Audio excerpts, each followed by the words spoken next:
Hello friends. तो परीक्षा आधारित इम्पोर्टेंट प्रश्नों की इस श्रृंखला में आज हम कार्ल मार्क्स से संबंधित कुछ इम्पोर्टेंट प्रश्नों को हल करेंगे।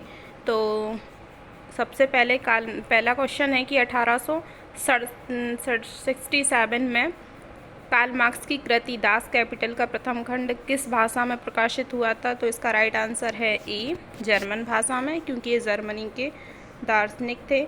उसके बाद दूसरा क्वेश्चन आता है, कार्ल मार्क्स ने किस ब्रिटिश अर्थशास्त्रियों के प्रभाव से श्रम के मूल्य सिद्धांत को अपनाया था? तो इसका राइट आंसर आता है एडम स्मिथ और रिकार्डो, दोनों। सी आएगा तो ए और बी दोनों। नेक्स्ट है, कार्ल मार्क्स के पूर्ववर्ती किस समाजवादी को कल्पनामूलक समाजवादी कहा जाता है? इसका राइट आंसर है ये सभी, ये हमने पढ़े थे। सर्वहारा समाजवाद तथा वैज्ञानिक समाजवाद से निम्न में से किसका संबंध पाया जाता है? तो इसका राइट आंसर है कार्ल मार्क्स। इसका हमने सिद्धांत पढ़ा था। भौतिक जगत द्वंद्वात्मक पद्धति के माध्यम से अपनी पूर्णता की यात्रा पर अग्रसर है और उसके विभिन्न रूप उसकी यात्रा के विभिन्न पड़ाव हैं। यह कथन किसका है? तो ये है, इसका राइट आंसर है कार्ल मार्क्स का है ये। नेक्स्ट, द्वंद्ववाद के अनुसार प्रकृति अस्थिर, गतिशील तथा पाई जाती है। तो इसका राइट आंसर है निरंतर परिवर्तनशील। नेक्स्ट है, मार्क्स के अनुसार समाज के दो प्रमुख तत्व कौन से हैं? तो इसका राइट आंसर है ए और बी दोनों। मार्क्स के अनुसार समाज के दो प्रमुख तत्व कौन से हैं? तो इसका राइट आंसर है ए और बी दोनों। ठीक है। नेक्स्ट आता है हमारा, मार्क्स के अनुसार निम्नलिखित में से कौन अधिसंरचना का अंग है? तो इसका राइट आंसर है वैधानिक संस्थाएं। ठीक है। नेक्स्ट है हमारा, मार्क्स के शब्दों में पवन चक्की के आविष्कार के साथ सामंतवाद आया और भाप के इंजन के आविष्कार से अस्तित्व में क्या आया है? तो इसका राइट आंसर है पूंजीवाद। ठीक है। नेक्स्ट है हमारा, सर्वहारा के अधिनायक तंत्र अवस्था में उत्पादन के साधनों पर किसका नियंत्रण होता है? तो इसका राइट आंसर क्या है? श्रमिक वर्ग का। ठीक है। नेक्स्ट है, मार्क्स का मत था कि अतिरिक्त केवल निम्न के उपयोग से उत्पन्न होता है। इसका राइट आंसर क्या है? तो चर पूंजी, ए। नेक्स्ट, किसने कहा कि प्रत्येक क्रांति सामाजिक है क्योंकि यह पुरातन समाज को नष्ट करती है? प्रत्येक क्रांति राजनैतिक है क्योंकि यह पुरानी शक्ति को नष्ट करती है। तो ये किसका कथन था? इसका राइट आंसर है कार्ल मार्क्स, डी। नेक्स्ट, अब तक के ज्ञात समाज का इतिहास केवल वर्ग संघर्ष का इतिहास है। यह कथन किसका है? तो ये है कार्ल मार्क्स का ही है। राइट आंसर है डी। नेक्स्ट है, राजनैतिक दायित्व का सिद्धांत किसके द्वारा प्रतिपादित किया गया था? राइट आंसर इसका सी, मार्क्स के द्वारा। नेक्स्ट है, निम्न में से कौन सा मार्क्स के राज्य की अवधारणा के अनुरूप नहीं है? तो इसका राइट आंसर है राज्य पृथ्वी पर ईश्वर का अवतरण है, बी। ठीक है। नेक्स्ट, निम्नलिखित में से किस पुस्तक में मार्क्स ने राज्य को बुर्जुआ वर्ग की कार्यकारिणी समिति कहा है? इसका राइट आंसर है कम्युनिस्ट मैनिफेस्टो, सी। नेक्स्ट, निम्नलिखित में से कौन सा एक कथन कार्ल मार्क्स के दर्शन का प्रतिनिधित्व करता है? तो इसका राइट आंसर है राज्य शोषण का एक उपकरण है। नेक्स्ट है, मार्क्स के अनुसार निम्नलिखित में से कौन सा एक समाजवादी राज्य में वितरण का सिद्धांत है? तो इसका राइट आंसर है बी, प्रत्येक से उसकी योग्यतानुसार के लेकर प्रत्येक को उसके कार्यानुसार देना। ठीक है। नेक्स्ट है, अपनी कृति क्रिटिक ऑफ गोथा प्रोग्राम में कार्ल मार्क्स का यह तर्क देने का कारण यह है कि श्रमिक वर्ग क्रांति के तुरंत बाद कामगारों को समान मजदूरी नहीं दी जा सकती। इसका राइट आंसर है बी। श्रमिक की उत्पादकता भिन्न भिन्न होती है और कुशल और अकुशल श्रमिकों को समान मजदूरी देना न्यायोचित नहीं है। ठीक है, नेक्स्ट है, निम्नलिखित में से कौन सा कार्ल मार्क्स का कथन नहीं है? तो वैश्वीकरण पूंजीवाद का दूसरा रूप है। राइट आंसर है डी। ठीक है, नेक्स्ट है हमारा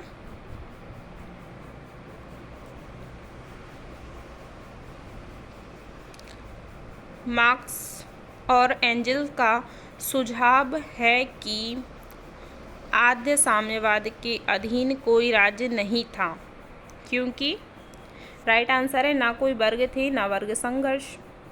नेक्स्ट है, मार्क्स के अनुसार वर्ग विहीन समाज से अभिप्राय है तो एक समाज जिसमें केवल एकमात्र सर्वहारा वर्ग हो।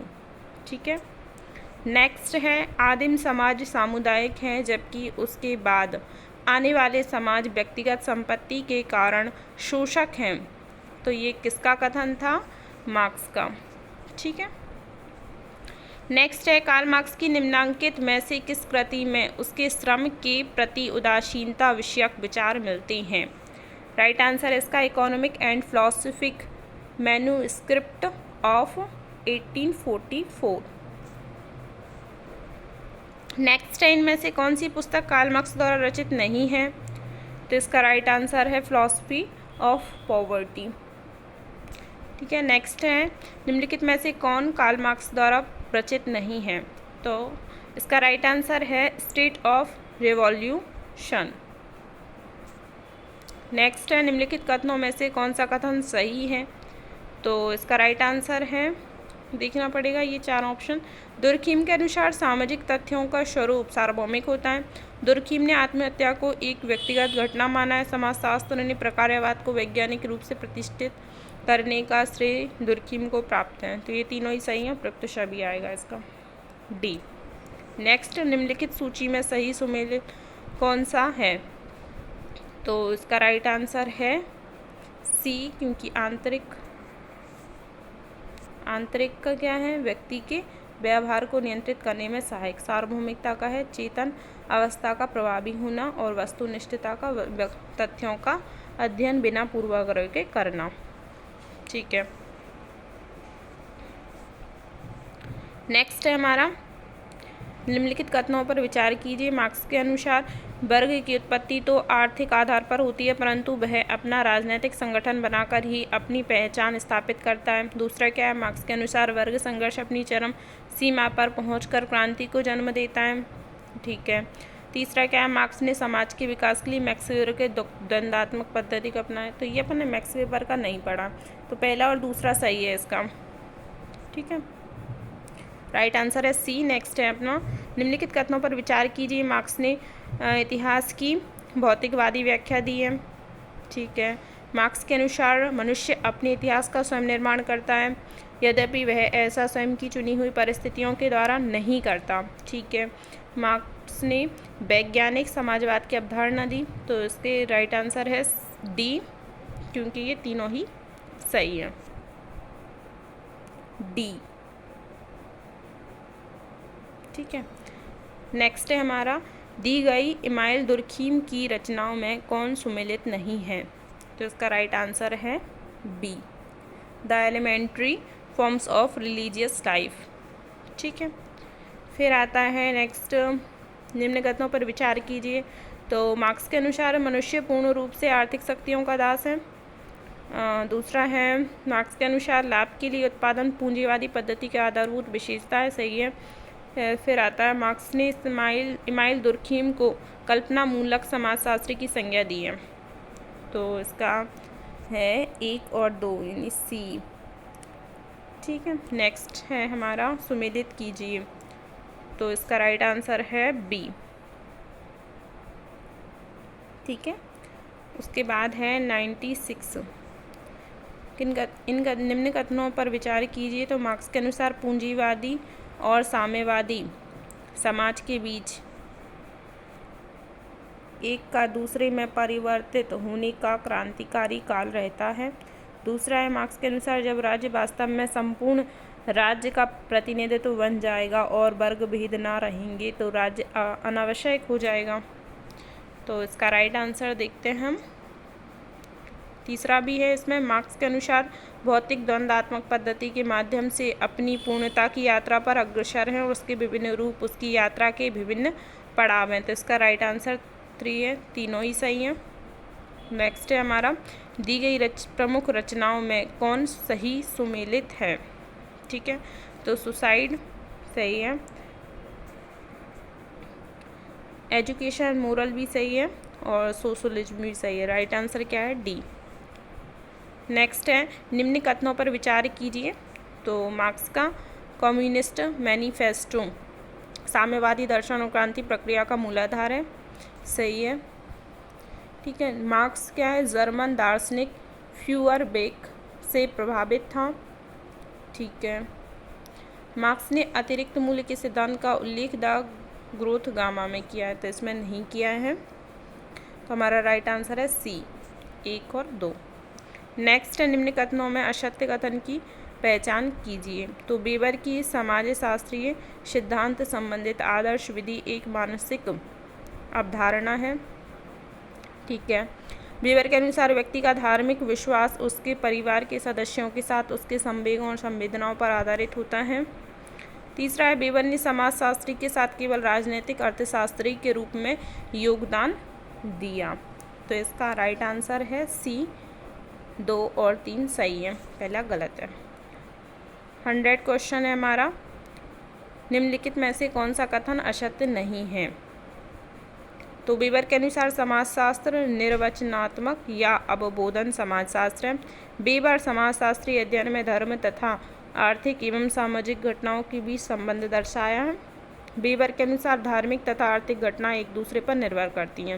इसका राइट आंसर क्या है? असत्य कथन पूछा है, असत्य नहीं है पूछा है, तो इसका राइट आंसर है बी, ठीक है। नेक्स्ट है, निम्न कथनों पर विचार कीजिए। तो मार्क्स ने समाजवादी चिंतन को एक वैज्ञानिक दृष्टिकोण प्रदान किया। मार्क्स के अनुसार राज्य का जन्म जीवन के लिए हुआ है और शुभ जीवन के लिए उसका अस्तित्व है। मार्क्स की क्रांति का सिद्धांत एंजल्स के ऐतिहासिक भौतिकवाद की संकल्पना से संबंधित है, तो इसका राइट आंसर क्या है? सी, 1 और 3, ठीक है। नेक्स्ट हमारे क्वेश्चन 102 से, इसमें मैंने 115 तक के क्वेश्चन हैं, ये आप लगा लेना। इसकी पीडीएफ मैं आपको परीक्षा फोकस टेलीग्राम ग्रुप पर सेंड कर दूंगी, आप वहाँ से पढ़ लेना, इनको लगा लेना। और इसके बाद कुछ परीक्षा प्रीवियस ईयर के क्वेश्चन भी हैं, ये जैसे कि वेबर के भी हैं, दुर्खीम के हैं, कार्ल मार्क्स के हैं, तीनों के। तो ये तीनों थिंकर हमारे कंप्लीट हो जाते हैं, ठीक है। तो ये आप लगा लेना, देख लेना, और इनकी आंसर की भी है इनके पीछे, तो इसमें से मैच कर लेना, ठीक है। और वीडियो पसंद आए तो लाइक शेयर एंड सब्सक्राइब ज़रूर करें। Thank you for watching, thank you.